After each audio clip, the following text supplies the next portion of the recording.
Well, is a large chunk of Europe on the road to ruin? Well, certainly that would appear to be the case after another week of fruitless squabbling deepened the crisis building up around Greece and several other European economies.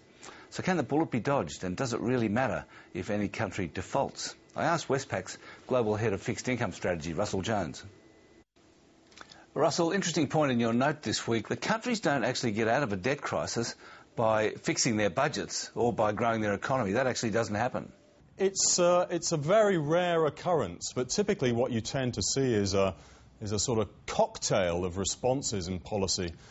You get defaults, outright defaults, you get some effort to inflate the debt away, and again you get this tendency towards financial repression, as we say, the creation of these captive markets for various government bonds, the creation of regulations which make it easier for governments to finance themselves.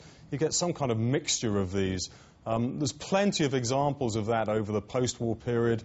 The UK, the US, Australia actually reduced the outstanding liabilities they had at the end of the Second World War very dramatically by using this kind of combination of policies. How worried are you about Greece and the other peripheral countries? I mean, do you think we stand on the precipice of another credit crunch and banking crisis? I think this crisis is going to rumble on. I don't expect it to disappear anytime soon.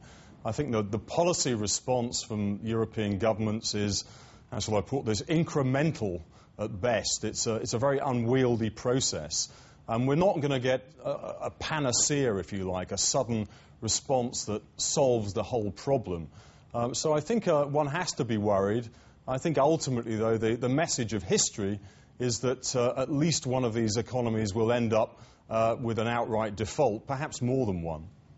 Yeah, well, some people say to me, oh, you know, Greece is one thing, but, boy, you should look at Italy's debts or Spain's. And someone said the other day, oh, Belgium's in trouble as well.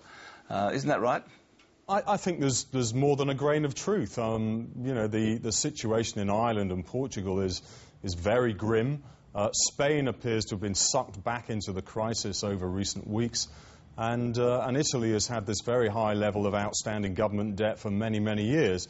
The good news in Italy is that there's also a very, very high level of private savings to finance that debt.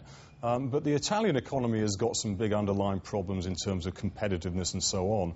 And I think if we did start to see defaults in one economy, the financial markets wouldn't be too picky about attacking some of these other economies. The notion of contagion, I think, would spread very, very rapidly. So what's your call on the euro, given the strength of Germany and the weakness everywhere else? I think with the euro, you've got to understand there's an awful lot of political capital has been sunk into this project over the last 50 or 60 years. It's going to take a hell of a lot to break it up. I think that there's going to be a huge effort from policymakers to try and hold things together over the course of the next couple of years. From the point of view of these individual economies, I think it makes a lot more sense to default within the Eurozone rather than outside it.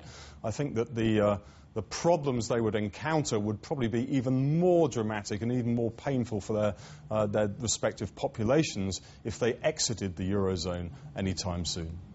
So what's the next thing our viewers should watch for? I mean, how should we approach observing what's going on in Europe? Well, I think the next thing you'll see is an increase in the bailout fund.